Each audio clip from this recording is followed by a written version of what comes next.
PJ Bupati Aceh Besar Muhammad Iswanto ikut meriahkan tradisi Tet Apam bersama masyarakat Aceh Besar yang digelar di Dekranasda Gani Ingin Jaya pada 14 Februari 2023. Muhammad Iswanto bersama Sekda Sulaimi sebelum menikmati hidangan tersebut juga mencoba sensasi Tet Apam di halaman Dekranasda. Tet Apam adalah merupakan tradisi masyarakat Aceh khususnya Aceh Besar yang dilakukan pada bulan Rajab menghadapi bulan suci Ramadan. Ini juga bagian dari silaturahim yang dilaksanakan secara bersama-sama dan bergotong royong. Lembaga adat bersama pemerintah dan masyarakat Aceh Besar terus berupaya untuk memperkuat, menyiarkan, serta membudayakan kembali adat dan budaya dalam kehidupan.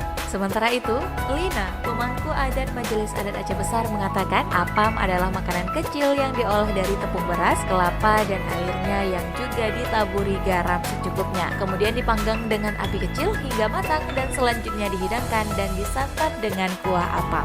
Apam dengan kuahnya yang manis telah menjadi hidangan pada perhelatan acara resmi di keluarga yang ada di Aceh.